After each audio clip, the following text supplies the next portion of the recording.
Muy buenas tardes, jóvenes caficultores. Es un gusto poder saludarlos a todos y a cada uno de ustedes. Gracias por acompañarnos en una clase más, que estamos transmitiendo, ¿verdad? En este curso focalizado de suelos.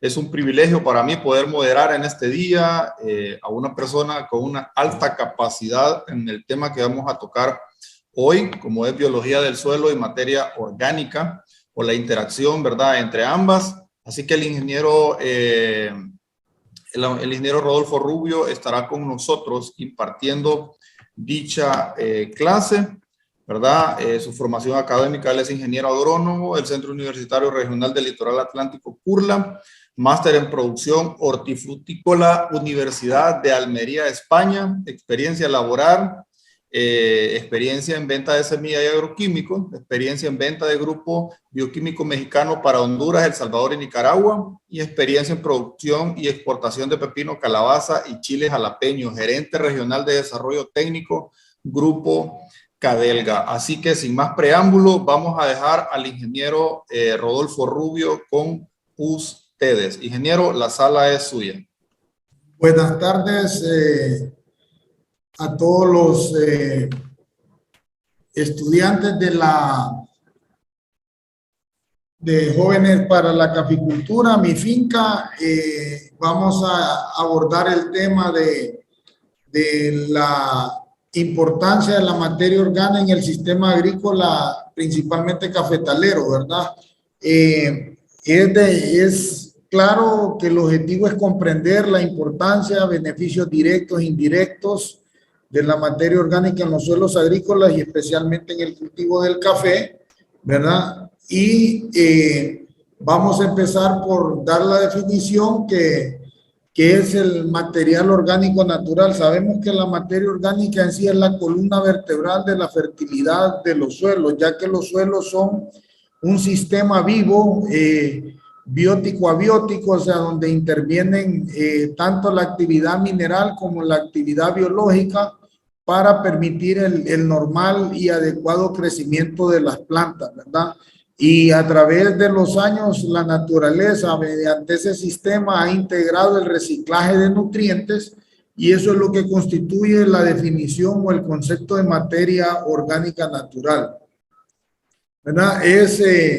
La materia orgánica, por definición general, pues es el material que está compuesto por una serie de los microorganismos ya en estado de muerte o de descomposición, ¿verdad? También residuos de plantas, animales y todos los productos del ambiente natural, hojas, hojarascas, ramas, frutos, cosechas, ¿verdad? Integran ese componente tan importante como lo es la materia orgánica. Son estructuras que están formadas básicamente de celulosa, taninos, cutinas, ligninas, junto a proteínas, lípidos, azúcares, y son importantes para el movimiento de nutrientes en el medio ambiente y juega un rol muy importante como un reservorio o que ayuda a retener agua en los suelos. Hoy en día que estamos experimentando el cambio, pues los suelos que tienen una mayor riqueza o contenido en materia orgánica, pues favorecen a los cultivos, ayudándoles a soportar condiciones de estrés hídrico. También pues es el componente que permite retener nutrientes y liberar nutrientes y participar en el ciclo biológico de los mismos, tanto el nitrógeno, fósforo, azufre, potasio, y todos tienen que ver con ese ciclo natural en cuanto participa activamente los microorganismos, y a través de ese proceso de vida pues constituyen la columna vertebral, como les defino, en cuanto a fertilidad de suelos, como lo es la materia orgánica. Aquí podemos ver normalmente la primera capa superficial del suelo se define como el horizonte O, que es el horizonte orgánico. Normalmente puede tener de 2 pulgadas, que son aproximadamente 5 a 10 centímetros, ¿verdad? Y el horizonte A o capa arable, que puede andar más o menos en unos 20 centímetros. Ahí se concentra el 80% de las raíces de la mayoría de las plantas. ¿Por qué ahí? Porque la presencia de materia orgánica permite una actividad rizosférica en la cual las raíces pueden intercambiar minerales, sustancias nutritivas y también participar con algunos microorganismos benéficos, y eso hace que la dinámica de absorción mineral favorezca el crecimiento de las plantas y como también ayuda a la retención de agua, y lo vamos a ver con otro tipo de esquemas o diagramas para tener una mejor comprensión de este concepto. Pero en sí, ahí podemos ver el perfil general, de ahí el horizonte B, que se conoce como horizonte de transición, y el horizonte C, que es el material parental o el sistema mineral endurecido, que a través de esa actividad microbiológica pues se van solubilizando sustancias y que van llegando a ser parte de lo que se conoce como el suelo agrícola. La materia orgánica pues proviene del desecho de todo lo viviente, ya sean macroorganismos y microorganismos. De hecho, el peso de los microorganismos supera en peso a los macroorganismos, o sea que es más la vida que no se ve que la vida que se ve. Por eso, y como es lo que no se ve, muchas veces es la que sufre una degradación silenciosa que termina impactando drásticamente en la dinámica ecológica de vida de los cultivos. Y por eso hoy está en boga el tema de agricultura ecológica, regenerativa o ambientalista, ¿va? Porque lo que se trata es de entender que el suelo no es un ente muerto o mineral en sí, sino que es un ente vivo, dinámico, que requiere la aportación e integración de compuestos para mantener esa actividad en un ecosistema sano, ¿verdad? Permitiéndole a las plantas, en este caso a los cultivos que establecemos, tener potenciales de rendimiento o garantizar una estabilidad en calidad y producción. Entonces, los desechos de carbono, ¿verdad?, constituyen mediante los rizodepósitos, que son partes de raíces de las mismas plantas, la hojarasca, los microorganismos, ¿verdad?, generan una actividad dinámica que interviene también el clima a través de factores como la humedad, la lluvia, la temperatura, ¿verdad? Todo eso permite un reciclaje de lo que es el principal componente, que es el carbono en sí, que es podemos decir casi el 50-60% del contenido de la materia orgánica es el elemento carbono. Entonces estamos hablando del reciclaje del carbono integrando otros elementos minerales, ¿verdad?, a través de procesos respirativos, a través de la producción primaria, que es la captación de la luz transformada por los organismos heterotróficos, que son las plantas y otras algas verdes, ¿verdad?, que son capaces de fotosintetizar y transformar elementos como el CO2, el agua, y el carbono, el CO2, el agua y la luz, en compuestos, proteínas, azúcares y otros que permiten la vida de los microorganismos en el suelo. Entonces aquí tenemos ya más descriptivo lo que hemos estado mencionando. Vemos la planta a través del agua, la atmósfera, microorganismos, logran descomponer la materia orgánica, que es el componente bruto, a través de procesos de mineralización, ¿verdad? Interactuando el ambiente a través del aire, el agua, la temperatura, logran descomponer esas sustancias en sustancias más elaboradas, ¿verdad?, y favorecen el proceso de formación de suelo, ¿verdad? Y es atacando la roca madre. Esa roca madre, por acción de sustancias, ácidos orgánicos y otros compuestos, permiten la meteorización, que es el fraccionamiento, la dilución química de la roca en sí, para formar agregados y compuestos que son los formadores de suelo, ¿verdad? Entonces, es la meteorización química por medio de la actividad microbiológica la responsable de la formación de suelo. Y eso, como les digo, a través de la materia orgánica y a través de los componentes ambientales, las raíces de las plantas, los microorganismos, el agua y el aire, y todos en un conjunto y en un sistema dinámico forman lo que es el suelo, ¿verdad? Entonces, esa materia orgánica sigue un proceso de transformación, y ese proceso de transformación conlleva que esos materiales, tanto de origen animal, vegetal, ¿verdad? Cuando hablamos de vegetal nos referimos a toda la composición de plantas que hay en un ecosistema. Igual los animales tenemos macro y micro, pues, o sea, como ser bacterias, hongos, insectos, animales mamíferos, ¿verdad? En fin, todo ese conjunto va a sufrir un proceso de reacciones a través de la degradación. Esos compuestos que son normalmente aminoácidos, péptidos, compuestos fenólicos que provienen de la celulosa o de desechos orgánicos del cuerpo de ellos o los subproductos de su alimentación o metabolismo, pues llegan a formar lo que se conoce como humus o materia primogénea activa, que va a seguir un proceso de descomposición hasta darnos los componentes realmente que tienen valor mineral o valor biológico activo, que son los ácidos húmicos, ¿verdad? Esos ácidos húmicos sufren algunas rutas de transformación hasta formarse en lo que son ácidos húmicos y ácidos fúlbicos, y lo que es el carbón o el ácido húmico, y que son ya productos más degradados y con menos recursos nutricionales. Los más activos son el ácido húmico y el ácido fúlbico. Entonces, esto es un suelo, este es el suelo que nosotros conocemos, donde hay una interacción tanto de la rizósfera, que es el área radicular, donde está interactuando con los minerales, los microorganismos, participando en el proceso de respiración, donde libera CO2 también la raíz y absorbe CO2, transformando el carbono de la materia orgánica, permitiendo que se metabolicen compuestos fotoasimilados, al igual que en las hojas, para formar una dinámica que se llama rizósfera, donde la raíz y los microorganismos y la parte mineral interaccionan para proveerle nutrientes a la planta, agua, y así poder hacer la fase fotosintética que convierte a la planta en un organismo autótrofo, ¿verdad? Que le permite autoproducir su alimento y de la cual dependen todos los demás seres del planeta, ¿verdad? De ahí tenemos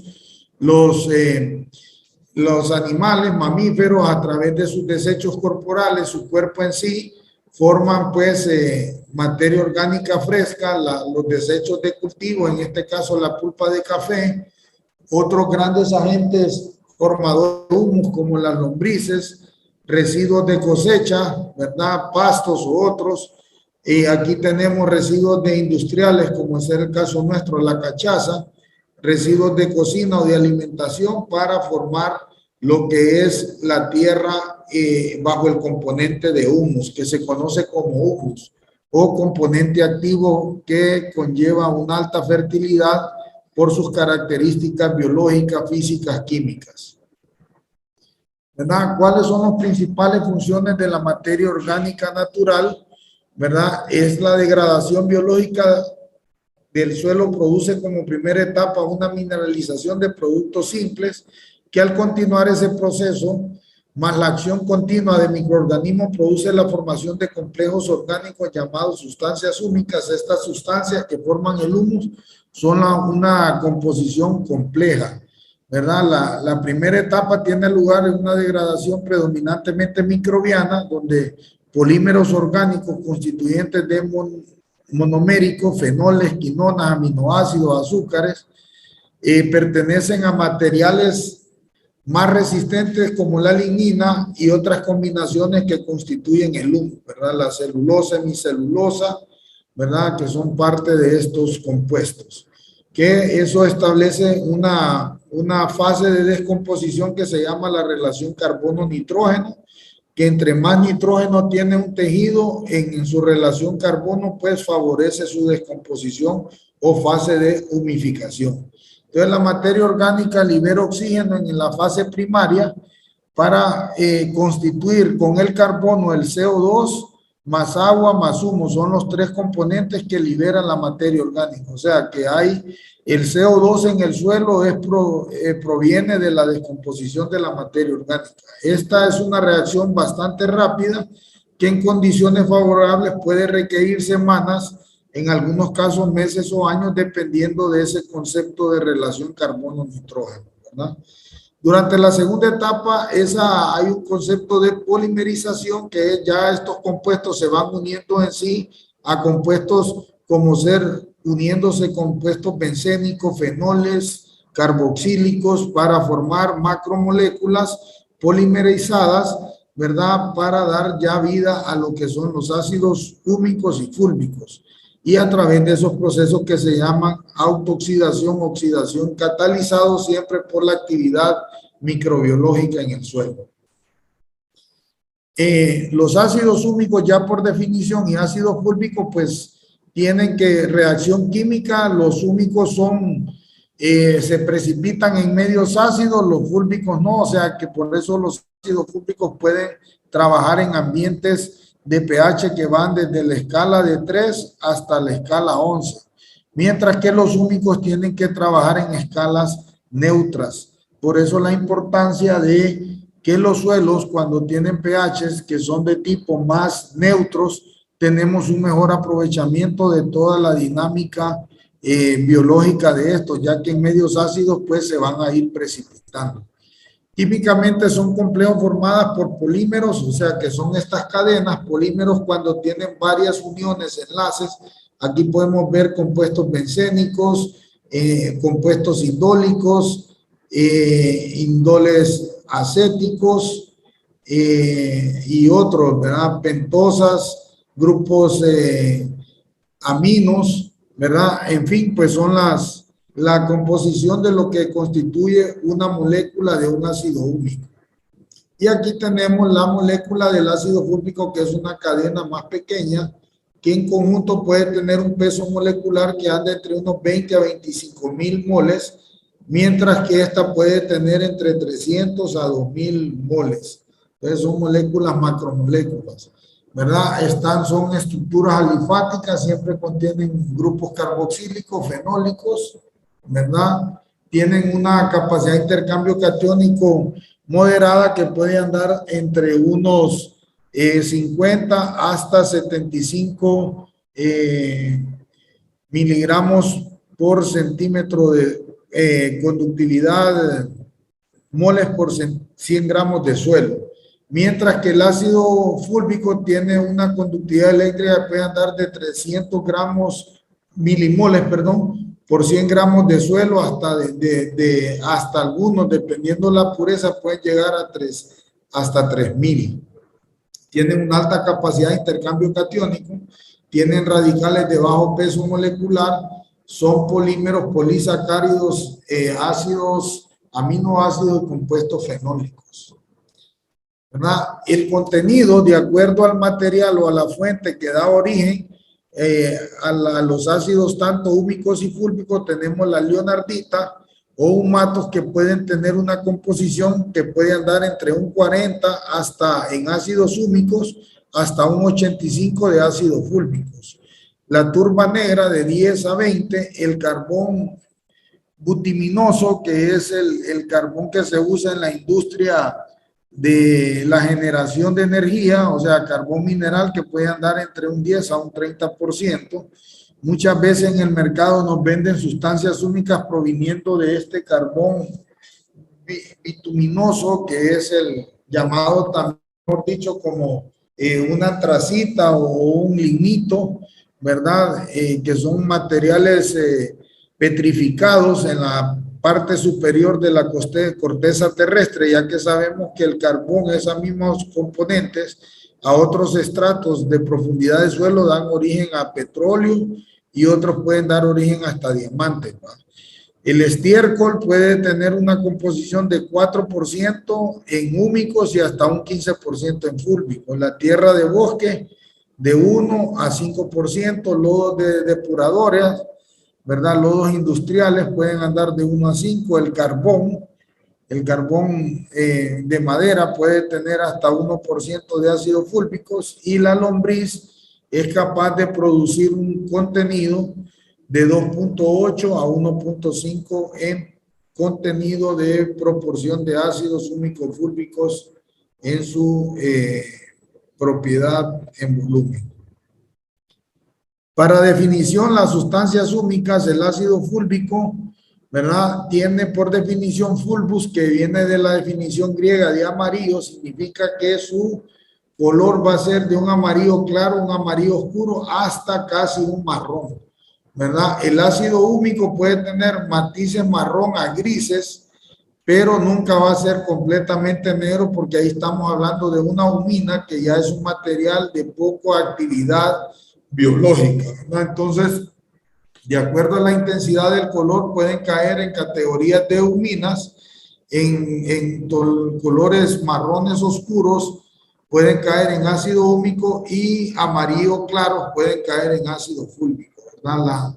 El incremento de acuerdo a la polimerización, que es el grado de estructuras unidas a través de ese proceso químico, pues los ácidos húmicos son moléculas más estables. Los ácidos fúlvicos son moléculas más activas, ¿verdad? Que tienen proceso ya en su fase final de degradación. Pueden llegar a tener un peso molecular de hasta 200 gramos mol, hasta, como les dije, que podían llegar 3.000 hasta 300.000 una humina.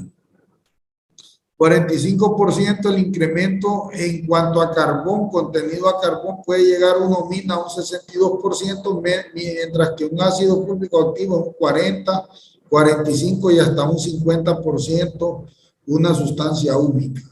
La disminución de oxígeno pues directamente proporcional, va a tener una relación casi 1 a 1 entre la relación carbono-oxígeno.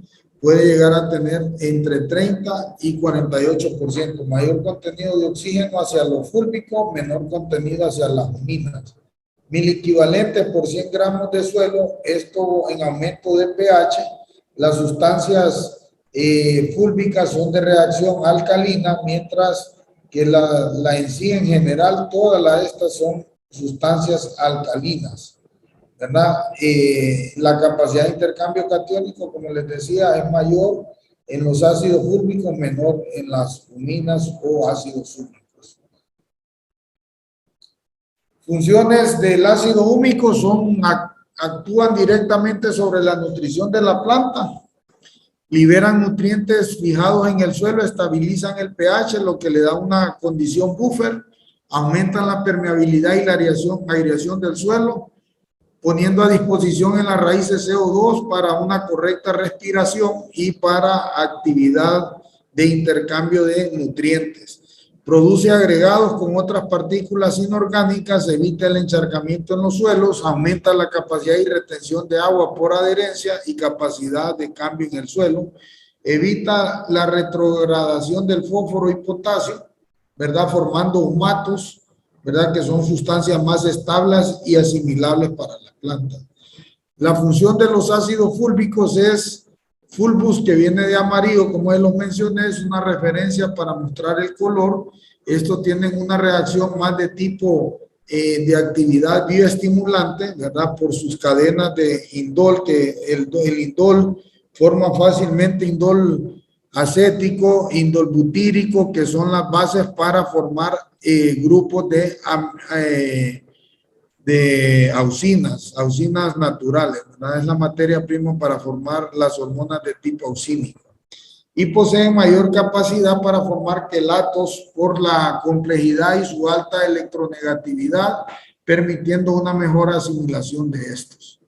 Entonces podemos ver que aquí son las funciones. El humus se convierte como un imán que captura la mayoría de los cationes, que son los nutrientes de mayor demanda en las plantas: calcio, potasio, magnesio, amonio, ¿verdad? Y lo pone a una etapa de disponibilidad, permitiendo intercambiar grupos de hidrógeno con minerales retenidos y favorecer así la nutrición por parte de la raíz, superando la capacidad de una arcilla por su electronegatividad hasta de 10, 20 veces más carga negativa, y eso le permite convertirse en un retenedor de nutrientes.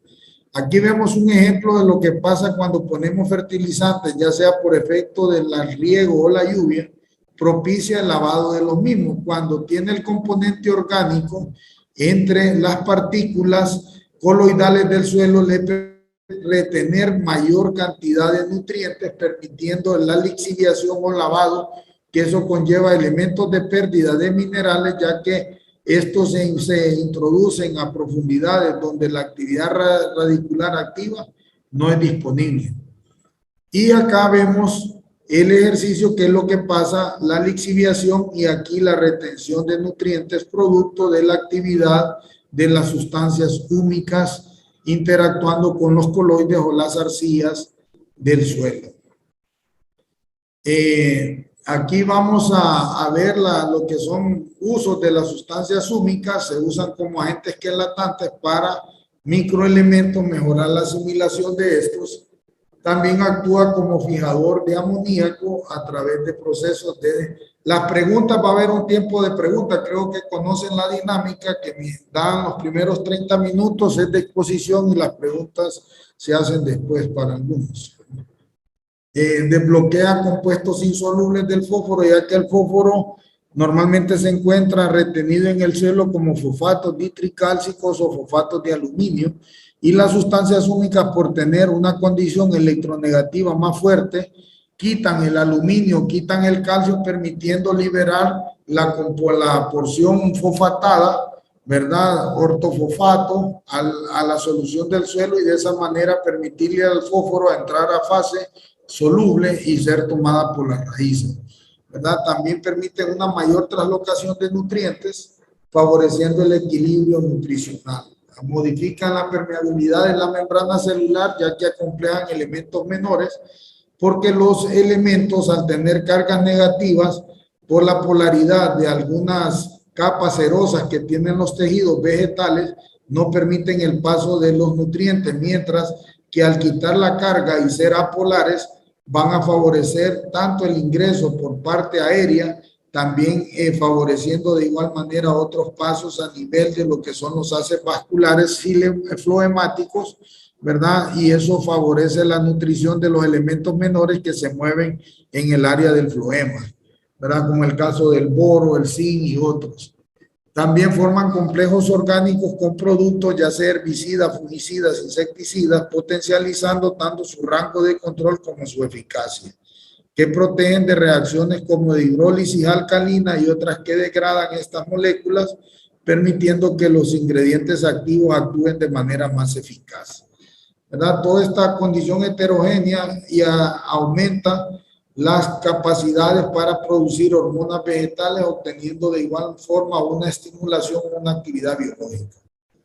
Los métodos de aplicación, pues podemos aplicarlo tanto sustancias químicas de tipo líquidas, ¿verdad? Esto es lo que se le llama propiedad coloidal. Cuando usted prueba una sustancia húmica, usted va a notar que forman hilos. Esto es lo que se le llama coloidal, porque son moléculas polimerizadas que no se solubilizan de un solo, entonces permiten formar cadenas, y esas cadenas es lo que hace que cuando se ponen en el suelo, por medio del agua, cuando se solubiliza el fertilizante, eso forma una solución orgánica circundante al fertilizante, que en el suelo va a ir capturando el elemento que conjuntamente ambos entran en fase de solución y se forma un acomplejamiento, permitiendo de esta manera tener un mayor aprovechamiento de la fertilización inorgánica, química, y a la vez de los nutrientes que libera el suelo de forma natural a través de los procesos de descomposición que hemos hablado.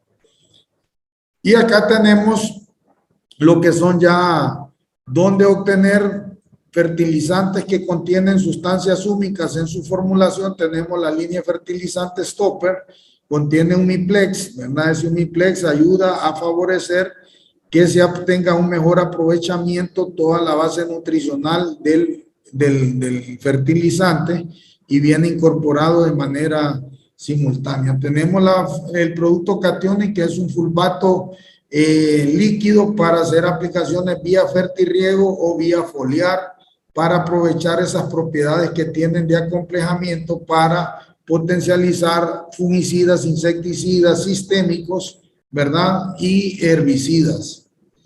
Y tenemos la parte nuestra, que es la ADN, que nosotros procesamos la cachaza composteada a través de 2 y 3 años a un proceso de composteado. Luego hacemos lo que es el tamizado, clasificación y pulverización, y de la cual pues hacemos el envasado y ese es el producto que comercializamos como ADN estándar, un producto ya una materia orgánica activa en una fase de descomposición por su relación carbono-nitrógeno cercana a una relación 20:1, o sea, 20 partes de carbono por una parte de nitrógeno, ¿verdad? Entonces, eso permite una descomposición que favorece la mineralización de ese compuesto para integrar materia orgánica a aquellos momentos que hacemos fertilizaciones y queramos un mejor aprovechamiento o que estamos manejando proyectos de agricultura ecológica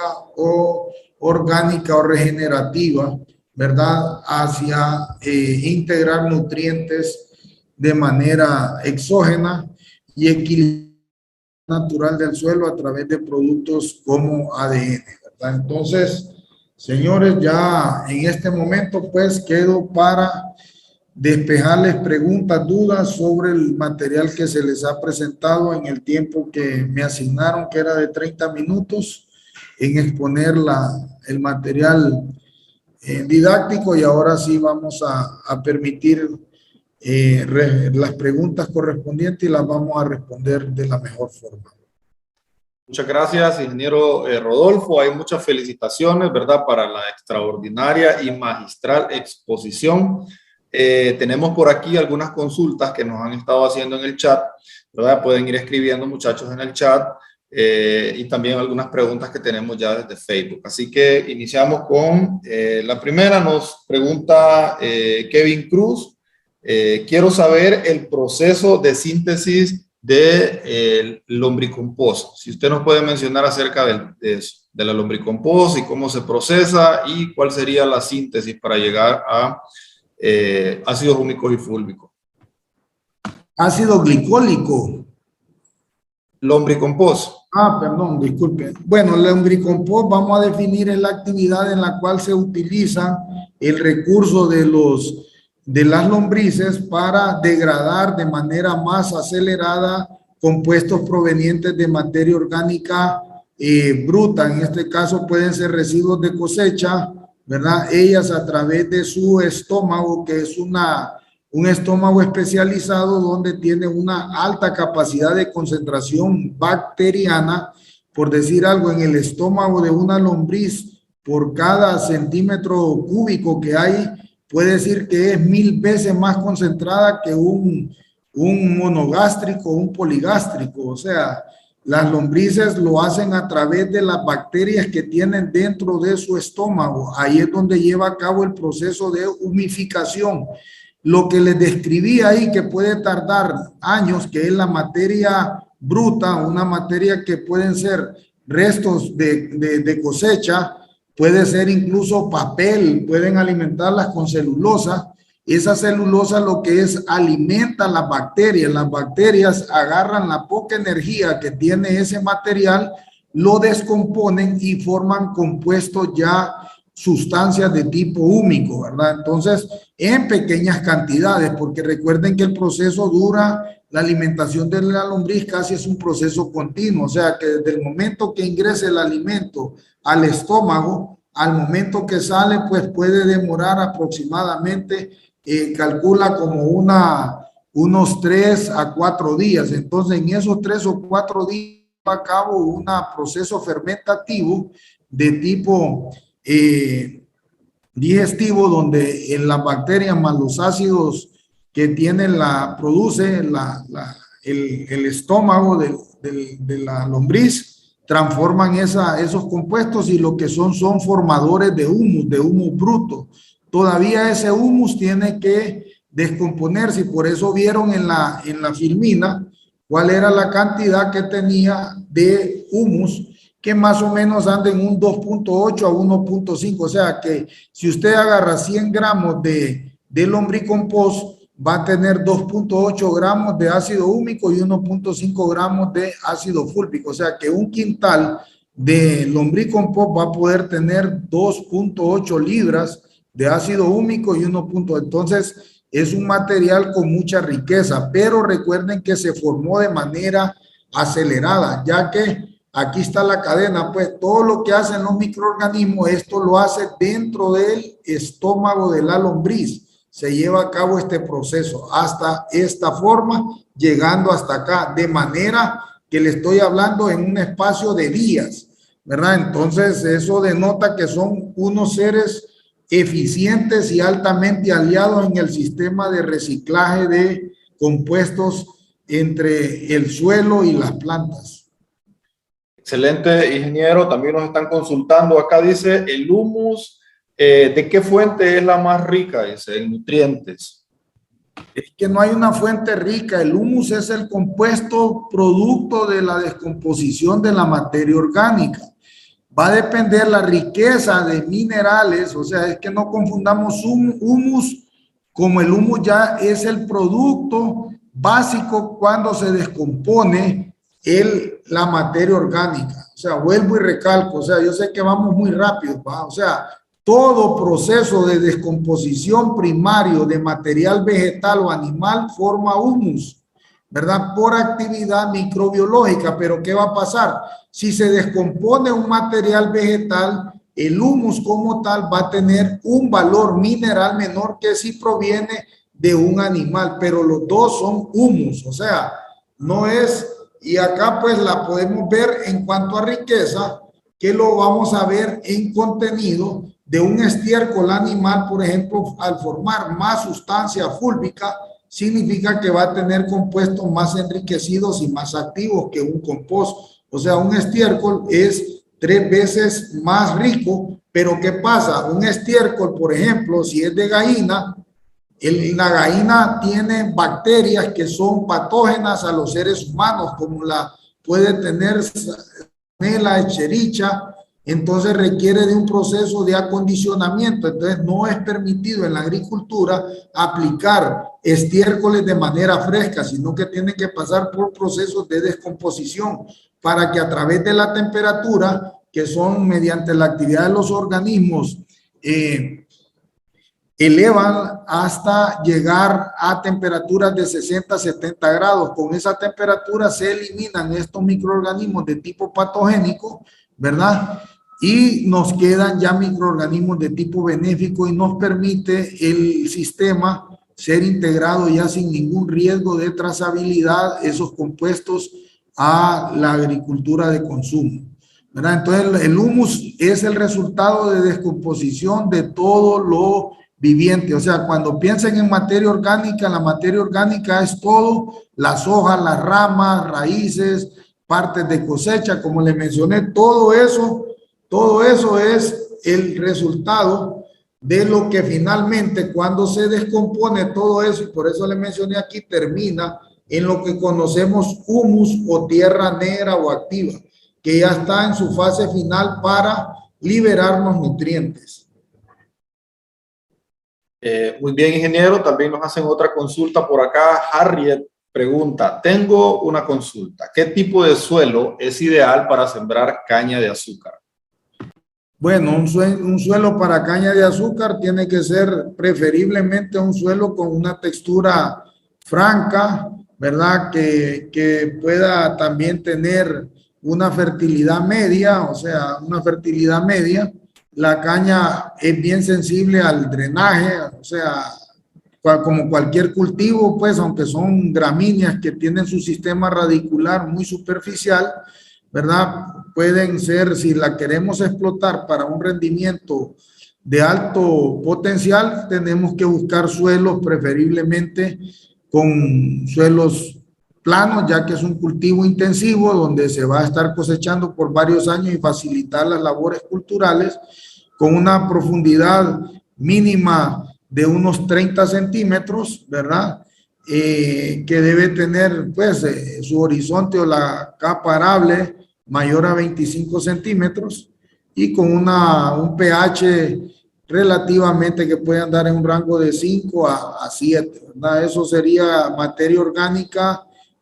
Como se usan tierras de vegas o tierras de valles, va a andar en niveles de 2 a 3% de materia orgánica como ideal, ¿verdad? Una saturación de bases del 70%, pues bastante que tenga potasio, por lo menos más de lo que sería una 300 partes por millón, que es un mil equivalente de potasio. 390 sería lo ideal por el alto consumo de potasio que tiene la planta, con un nivel de fósforo de unas 20 a 30 partes por millón, ¿verdad? El nitrógeno pues tiene que ser aportado vía indirecta con fertilizantes y pues preferiblemente que tenga una topografía, como les mencioné, plana para facilitar las prácticas culturales de cosecha y manejo. También nos hacen otra consulta, ingeniero, desde Facebook. Agustín Picado nos pregunta, ¿es recomendable aplicar gallinaza cruda al cultivo de café? No.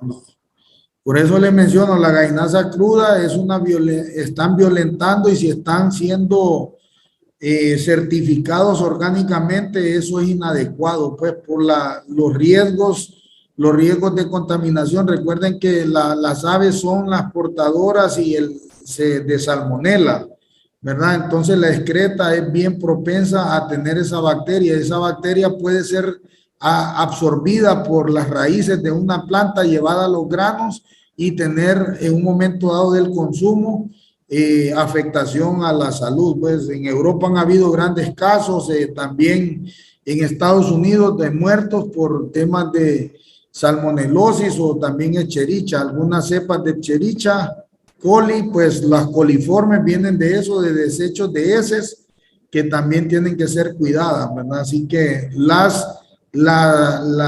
toda fuente de abono, estiércoles, porque son estiércoles, lo único que le hemos llamado gallinaza, pero es estiércol de ave, ¿verdad? Todos los estiércoles tienen que ser acondicionados antes de ser puestos a la disponibilidad de los cultivos. Necesitamos que las bacterias termófilas actúen en el proceso de esterilización.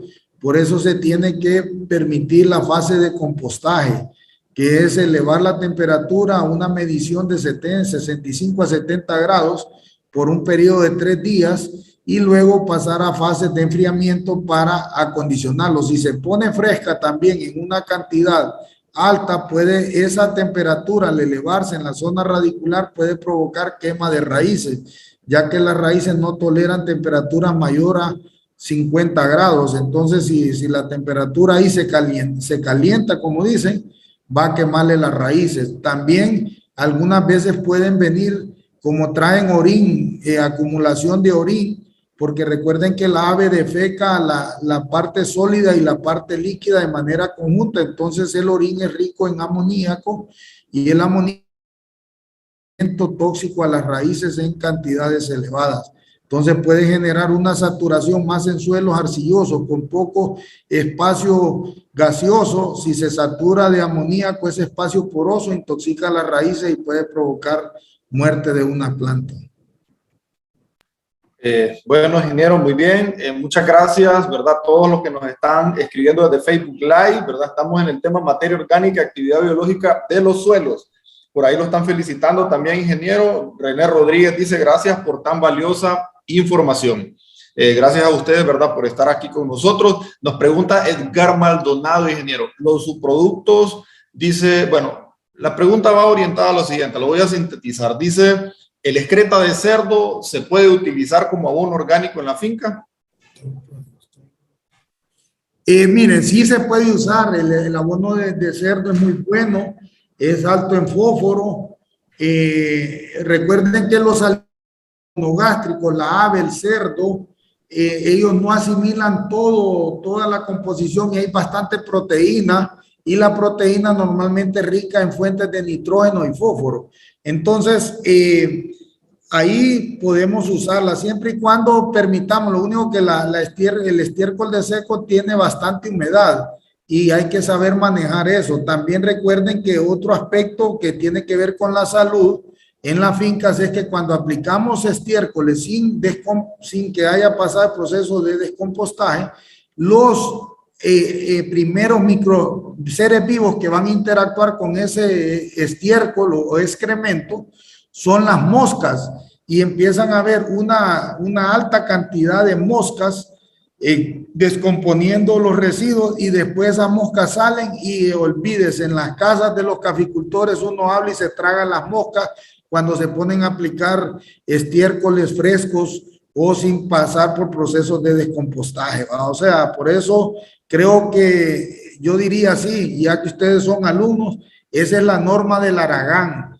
O sea, queremos hacer el buen uso y ahí lo felicito. Una cosa es entender que reciclar nutrientes, enriquecer el suelo con componentes vivos, con materia orgánica, es fundamental. Yo no estoy diciendo que no lo apliquen, estoy diciendo que tienen que procesarlo, tienen que acondicionarlo si estamos hablando de una agricultura de manera equilibrada, o sea que queremos lo mejor del componente, pero eliminar los aspectos negativos. Si usted la tiene en un lugar donde la va a hacer una compostera y permitiéndole una mineralización adecuada, un proceso adecuado en poco tiempo, ya cuando lo lleva al campo usted está llevando casi un abono que va a liberar nutrientes, que le va a dar beneficios al cultivo, que va a retener agua, que le va a permitir actividades también de bioestimulación o interacción de microorganismos benéficos, ¿verdad? Para hacer respuestas SAR, o sea, de resistencia adquirida en las plantas, pero ya procesado, no que es bueno irlo a tirar así fresco, pues, ¿verdad? Eso no. Primero, si están en normas de certificación, saben que no lo pueden hacer, ¿verdad? O sea, el aplicarlo crudo, eso es están violentando una norma de certificación. Muy bien, ingeniero. También Carlos Barcenas nos consulta. ¿Puede compartirnos alguna información acerca de los materiales que tengan mejor relación carbono-nitrógeno?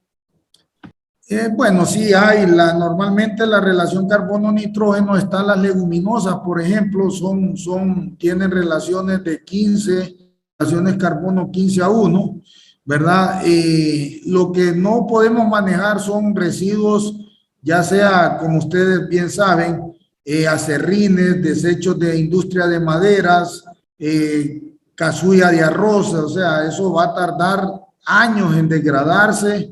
Y la relación carbono-nitrógeno es un parámetro para saber el tiempo de rapidez con que un material se puede mineralizar. O sea, los que tienen una relación carbono mayor de 100, o sea, 100 partes de carbono contra una de nitrógeno, sencillamente se pueden tardar 2 o 3 años. Y un acerrín que llega a tener de 300 a 600 se puede tardar 10 años en degradarse. Entonces, la tabla de esa es normalmente...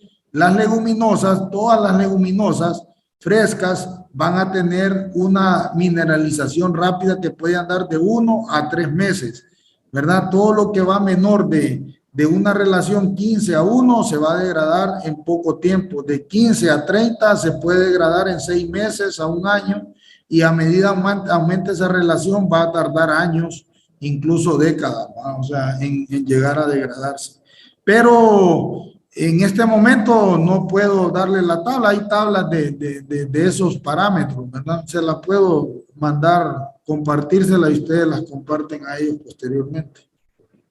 Aquí hay una pregunta de Nelson Cruz que nos consulta, ¿verdad? En el proceso de elaboración del lombricompost, no sé si la pregunta va orientada a si aplicando cal va a disminuir regular el pH de la lombriz en lo que es el proceso de la lombricompost, pero él pregunta, ¿qué efecto tiene aplicar cal cuando yo estoy elaborando abono de lombriz? La cal no, a condición, recuerden que la lombriz en un ambiente neutro, el pH de la lombriz es alcalino, no es ácido, a diferencia de nosotros los mamíferos, digamos que nuestro estómago degrada las fuentes alimenticias a través del ácido clorhídrico. En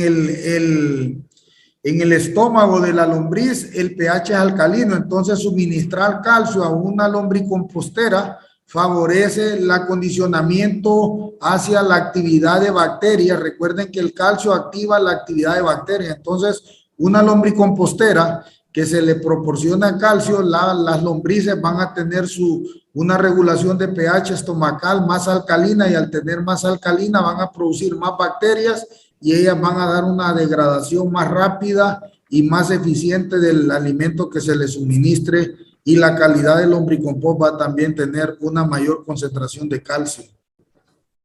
Muy bien, también y el calcio asimilable, ¿va? Eso también, que el calcio que van a excretar las lombrices, prácticamente estamos quelatando ese calcio. Excelente. Inge, José Arnoldo Aguilar nos pregunta, ¿cuánto tiempo se tarda la gallinaza para poder echarse a la finca? Mire, no le puedo dar una fecha, sino que es un rango. Normalmente usted lleva la gallinaza, como tal, recuerde que puede traer, en algunos le ponen cama, y esa cama, si es gallinaza de jaula, que sí solo es el estiércol puro, ¿verdad? Esa prácticamente aireándola por unas 2 semanas estaría ya condicionada para aplicarse. O sea, si usted le permite un proceso de humedecimiento, le activa, le pone un poco de azúcar a través de un baño de melaza con levadura, acelera el proceso de la actividad de descomposición, aumenta los microorganismos termófilos. Los termófilos van a dar aceleran la temperatura. Esa aceleración de temperatura, recuerden que liberamos CO2 y liberamos un poco de etanol. Por eso tiene un olor picante tipo mentol, huele a mentol. Eso es bueno algunas veces los primeros 3 días, permitir que escape y luego taparla, porque ya después empieza a la descomposición amoniacal, y ahí sí liberar el amonio al ambiente estamos perdiendo nitrógeno. Por eso requiere ese proceso de activación, aceleración a través de la incorporación de oxígeno, para que los termófilos que trabajaron los 3 días, que son para lograr temperaturas de desinfección, y luego después del tercer día empezar a airearla para que ya no tengamos termófilos, sino que tengamos microorganismos tipo de aeróbicos, y estos aeróbicos van a trabajar más sobre la degradación y la mayor calidad biológica de la gallinaza. Entonces el proceso se puede tardar de 2 a 3 semanas, siempre y cuando hagamos un volteo. Una vez que ha pasado esos 3 días, voltearla 2 veces al día, ponerle un poco de humedad para estabilizarlo, y ver cuando ya se mantenga entre una temperatura de 20 a 25 grados, ya la podemos incorporar tranquilamente al campo, y nos va a dar todas las propiedades y bondades que tiene en sí el producto y su composición. Bueno, ingeniero, excelente. Tenemos, bueno, miren, en el chat se han contestado casi todas las preguntas. Sin embargo, buenas preguntas. Estuvieron atentos los muchachos. Están pendientes acá. Bueno, tenemos otra persona acá que se llama Eddie, está levantando la mano, ¿verdad? Ya ratos tiene la mano levantada ahí, entonces vamos a darle espacio para que pueda hacer su pregunta en vivo. Eddie, lo escuchamos. Eddie, lo escuchamos. Bueno, bajó la mano Eddie. Por acá también nos hacen otra consulta. ¿Está bien hacer aplicación de abono orgánico y también hacer aplicación de fertilizante convencional?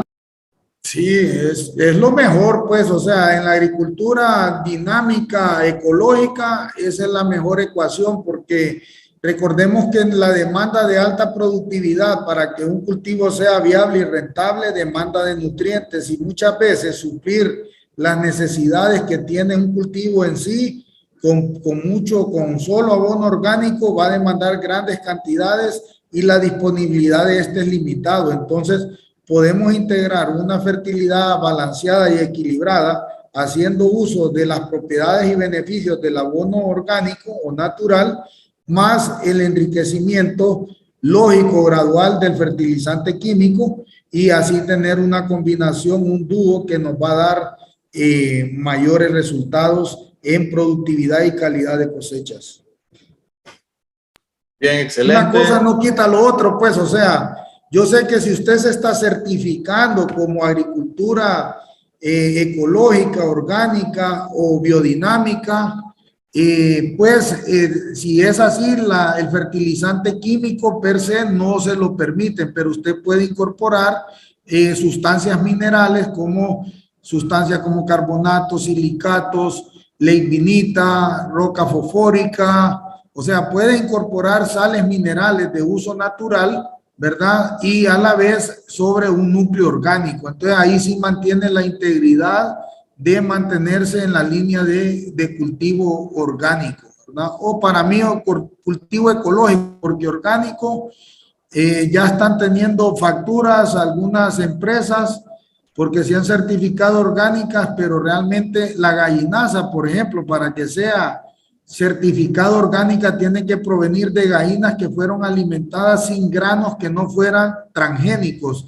Y acá el 99% del grano que se usa en la industria de concentrados proviene de Estados Unidos, donde se produce maíz transgénico. Aquí en Honduras se siembran 50,000 hectáreas de maíces transgénicos que normalmente lo venden también a la industria de balanceados y a otras. Así que entonces se incumple la primera norma que dice que para que un abono orgánico sea orgánico, todas las fuentes que dieron origen a él provengan de productos de actividades orgánicas. Entonces, por ejemplo, nuestro producto ADN, nosotros decimos un producto natural. ¿Por qué? Porque proviene de la caña, y la caña se fertilizó, la caña se le pusieron insecticidas, herbicidas. Entonces, bajo la premisa de la norma, yo no puedo decir que eso es orgánico, digo que es natural, digo que es ecológico, pero así están todos, pues, porque aquí toda la gente que anda vendiendo gallinazas,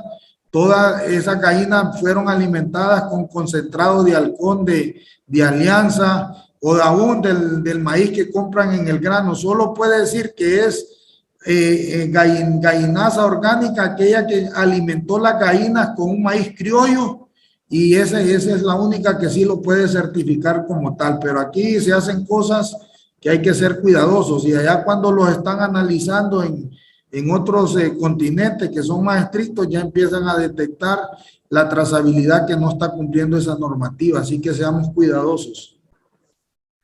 Muy bien, ingeniero. También, bueno, ya Eddie ya está presente, ¿verdad? De nuevo con la mano levantada. Vamos a darle la oportunidad de que pueda hacer la pregunta en vivo. Eddie, lo escuchamos. Sí, buenas noches. ¿Me escuchan? Claro. Sí, lo escuchamos perfectamente. Es un gusto saludarlo. Le saludo de aquí de Guatemala, de Jalapa. Ahí pues dándole las gracias al ingeniero. Muy bonita presentación, la verdad que un tema bastante interesante.